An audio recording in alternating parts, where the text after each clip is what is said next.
আমি হঠাৎ লক্ষ্য করলাম আমার স্বামী তার খালাতো বোনের দরজায় টোকা দিচ্ছে আর এদিক ওদিক তাকাচ্ছে।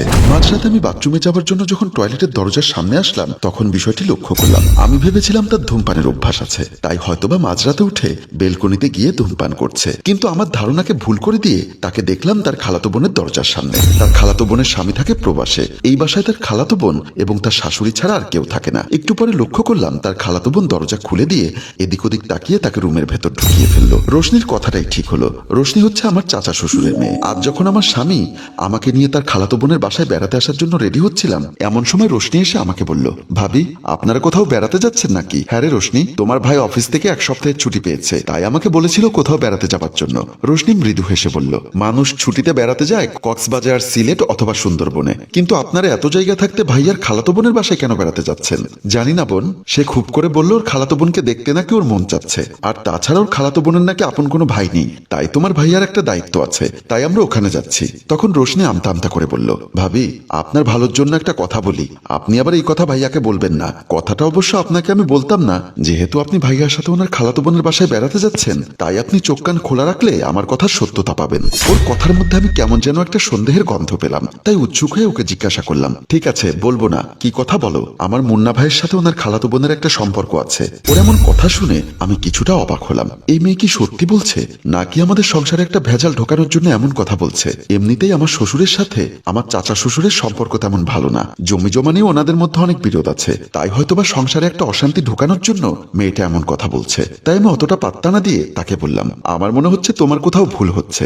সে আমাকে বলল, আপনি যেহেতু বেড়াতে যাচ্ছেন, আপনি একটু চোখ কান খোলা রাখবেন, তখন আমার কথার সত্য মিথ্যা প্রমাণ পাবেন। তখন তার কথাকে পাত্তা না দিলেও এখন আমি হাতে নাতে প্রমাণ পেলাম, সত্যিই তো আমার স্বামীর সাথে তার খালাতো বোনের একটা সম্পর্ক রয়েছে। আমার পায়ের তলার মাটি যেন সরে যেতে লাগলো। এই মুহূর্তে কি করব বুঝে উঠতে পারছি না। স্বামীকে নিয়ে বেড়াতে এসেছি তার খালাতো বোনের বাসায়, পাশের রুমে খালাতো বোনের শাশুড়ি ঘুমিয়ে আছে। এই মুহূর্তে যদি আমি কোনো সিন ক্রিয়েট করি তাহলে নিশ্চিত তার শাশুড়ি উঠে যাবে, আর ঘটনাটা প্রকাশ পেয়ে গেলে একসাথে দুটো সংসার ভেঙে যাবে। কিন্তু এই মুহূর্তে এমন একটা ঘটনা নিজের চোখে দেখার পর সহ্য করার মতো ক্ষমতাও আমার নেই। তাই আমি পা টিপে টিপে ওর খালাতো বোনের দরজার সামনে গেলাম। দরজার ফুটোর ভেতর দিয়ে উকি দিতেই দেখলাম আমার স্বামী তার খালাতো বোনের ব্লাউজ খুলছে। আমার মাথাটা চক্কর দিয়ে উঠল। নিজের স্বামীর এমন হীনকর্মে কাণ্ডে নিজেকে আর ধরে রাখতে পারলাম না। রাগে দুঃখে কষ্টে ইচ্ছা করছিল এখনই ট্রেনের তলে কাটা পড়ি। কতক্ষণ চোখ বুজে থাকার পরে দরজায় টোকা দিতে লাগলাম। আমার টোকা দেওয়ার শব্দ পেয়ে ওরা চমকে উঠল। ওর খালাতো বোন রেশমি বলল, এখন কি হবে? মনে হচ্ছে আমার শাশুড়ি দেখে ফেলেছে। আমি এখানে ঢোকার আগে তোমার শাশুড়িকে দেখলাম নাক ডেকে ঘুমোচ্ছে, তাহলে উনি কিভাবে টের পাবে? তাহলে কি ভাবি উঠে গেছে? হতে পারে, তুমি গিয়ে দরজা খোলো, আমি আড়ালে দাঁড়াচ্ছি। তারপর রেশমি এসে দরজা খুলে দিল।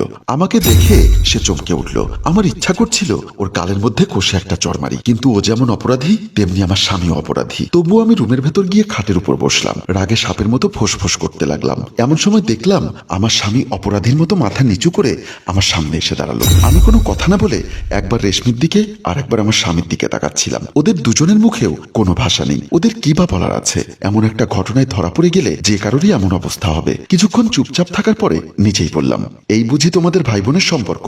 আর এই কারণেই বুঝি ছুটি পাবার পরে তুমি কক্সবাজার বা সিলেট না গিয়ে খালাতো বোনের বাসায় বেড়াতে এসেছো? এবার সে চোরের মতো আমতা আমতা করে বলল, সত্যি কথা বলতে তোমাকে বিয়ে করার আগে রেশমির সাথে আমার সম্পর্ক ছিল। কথাটা শুনে আমার মেজাজ আরো বিগড়ে গেল। তবুও নিজেকে সংযত করে বললাম, তোমার খালাতো বোনের সাথে যদি তোমার সম্পর্ক থাকে তাহলে তাকে বিয়ে না করে আমাকে কেন বিয়ে করলে?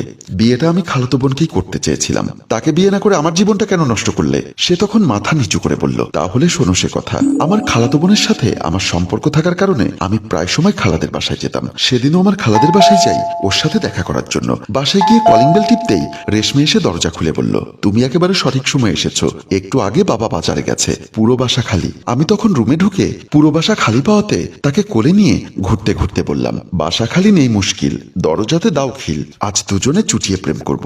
এরপর আমি ওকে কোলে নিয়ে ওর রুমে চলে যাই। রুমে গিয়ে ওকে কোল থেকে নামিয়ে দেই। আমার খালা মারা গেছে অনেক আগে, বাসায় ওরা বাবা মেয়ে ছাড়া কেউ থাকে না। দেখলাম রেশমির মন খারাপ। তার এমন অবস্থা দেখে আমি তাকে জিজ্ঞাসা করলাম, কি ব্যাপার রেশমি, তোমার মন খারাপ কেন? সে কাঁদো কাঁদো গলায় বলেছিল, জানো মুন্না, বাবা আমার জন্য পাত্র দেখছে। পাত্র দেখছে মানে তো বিয়ে হয়ে যাচ্ছে না, তবুও আমার ভয় লাগছে। যদি ভালো কোনো ছেলে পায় তাহলে বাবা নিশ্চয়ই আমাকে বিয়ে দিয়ে দিবে। তাকে সান্ত্বনা দিয়ে আমি বললাম, তার আগে মাকে বলে আমি তোমাদের বাসায় বিয়ের প্রপোজাল পাঠাবো। যাই করো একটু তাড়াতাড়ি করো, না হয় বাবা ভালো পাত্র পেলে আমাকে আবার বিয়ে দিয়ে ফেলবে। বললাম তো বাবা, আমি মাকে দিয়ে বিয়ের প্রস্তাব পাঠাবো, এবার একটু হাসো। তখন সে হাসছে না দেখে আমি তাকে খুশি করার জন্য যখনই তাকে জড়িয়ে ধরে কিস করতে গেলাম, এর মধ্যেই বাজারের ব্যাগ হাতে খালু দরজার সামনে এসে আমাদের দেখে ফেলে। সাথে সাথে উনি চেঁচিয়ে বলল, এই মুন্না, তুই কি করছিস? খালুর ডাক শুনে আমরা চমকে উঠি।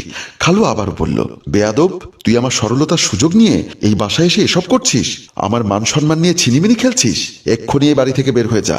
সাথে সাথে আমি খালুজানের পা চেপে ধরে বললাম, খালু, আমার ভুল হয়ে গেছে, আপনি আমাকে মাফ করে দিন। মাপ? কিসের মাপ? ভুল করলে মাপ করা যায়, অপরাধ করলে নয়। তুই করেছিস অপরাধ। আমার বাসা খালি পেয়ে তুই আমার সহজ সরল মেয়েটাকে ফুসলিয়ে তোর প্রেমের ফাঁদে ফেলেছিস, আর আমার ইজ্জত নিয়ে ছিনিমিনি খেলছিস, যা আমি বেঁচে থাকতে কখনোই মেনে নিব না। তুই এক্ষুনি বের হয়ে যা। বলে উনি আমাকে পা দিয়ে ধাক্কা মেরে ফেলে দিল। আমি পড়া থেকে উঠে উনাকে বললাম, খালু, আমি রেশমিকে ভালোবাসি, আমি ওকে বিয়ে করতে চাই। সাথে সাথেই খালু আমাকে একটা চর বসিয়ে দিয়ে বলল, বেয়াদব, এই কথা আমার সামনে বলতে তোর একটুও বুক কেঁপে উঠলো না? তোর সাহস দেখে আমি অবাক হচ্ছি। আর একটা কথা কান খুলে শুনে রাখ, আমি মমিন খান বেঁচে থাকতে তোর সাথে কখনোই আমার মেয়ের বিয়ে দিব না। তুই এক্ষুনি আমার ঘর থেকে বের হয়ে যা। বলেই আমার শার্টের কলার চেপে ধরে ঘর থেকে বের করে দিল। এর পরদিনই শুনলাম রেশমিকে দেখতে ওদের বাসায় একটা ছেলে ও তার মা এসেছে। রেশমির অনিচ্ছা সত্ত্বেও আমার খালু তাকে এনে ওদের সামনে বসালো। ওরা মা ছেলে মেয়ের দিকে তাকালো। ছেলের মা মেয়েকে দেখে বলল, নাম কি তোমার মা? মোসাম্মদ মমিন বিনতে রেশমি। মাশাল্লাহ, খুব সুন্দর নাম। তুমি এখন কিসে পড়ছো? অনার্সে। আলহামদুলিল্লাহ। কোরআন তেলাওয়াত করতে পারো?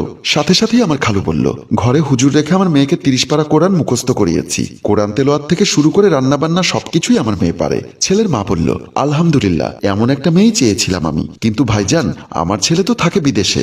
বিয়ের কয়েক মাস পর সে আবার বিদেশ চলে যাবে। এমন কথা শুনে আমার খালু বলল, ওদের ভবিষ্যতের কথা চিন্তা করে যদি বিদেশ যায় তাতে সমস্যা কি? ছেলের মা তখন ছেলেকে জিজ্ঞাসা করলো, তোর কি মেয়ে পছন্দ হয়েছে? তোমার পছন্দ হলেই আমার পছন্দ। সাথে সাথেই খালু বলল, আলহামদুলিল্লাহ, তাহলে আপনারা চাইলে আংটি পরাতে পারেন। তারপর ছেলের মা রেশমিকে আংটি পরিয়ে দিল এবং ওই বাসার মধ্যে আমার খালু এবং ছেলের মা মিলে বিয়ের দিন তারিখ ধার্য করে ফেললো। এবং এর কিছুদিনের মধ্যেই রেশমির সেই প্রবাসীর সাথে বিয়ে হয়ে যায়। এতক্ষণ ধরে ওর কথা শোনার পর আমি বললাম, জন্ম মৃত্যু বিয়ে সব আল্লাহর হাতে। বিয়ে যেহেতু হয়ে গেছে, তাহলে তোমরা কোন সাহসে আবার একজন আরেকজনকে কাছে পাবার আশা করো? এটা কি অপরাধ নয়? এটা কি পাপ নয়? জানি অপরাধ এবং পাপ, কিন্তু আমি নিরুপায় হয়ে ওকে সান্ত্বনা দেবার জন্য রুমে এসেছি। আমি তখন রাগ সংবরণ করে বললাম, তোমাদের দুজনের কারণে যে দুটি সংসার ধ্বংস হয়ে যাবে সে চিন্তা কি তোমাদের আছে? সাথে সাথে রেশমি এসে আমার পা চেপে ধরে বলল, ভাবি, এবারের মতো আমাদেরকে মাফ করে দিন। কথা দিচ্ছি আমি মুন্নাকে ভুলে যাব। যদি এ কথা প্রকাশ পায় তাহলে আমি নিশ্চিত আমার বাবা হার্ট অ্যাটাক করে মারা যাবে আর বিদেশে আমার স্বামী সুইসাইড করবে। হ্যালো ভিউয়ার্স, আপনারাই বলুন, এবার কি উচিত হবে ওদেরকে ক্ষমা করে দেওয়ার? ওরা যেহেতু দুজনে বিবাহ বহির্ভূত সম্পর্কে জড়াতে চেয়েছে, ওদের শাস্তি কি হওয়া উচিত? আপনারা কমেন্ট করে লিখে জানান। আর গল্পটি ভালো লাগলে শেয়ার করে দেবার অনুরোধ রইল। ধন্যবাদ।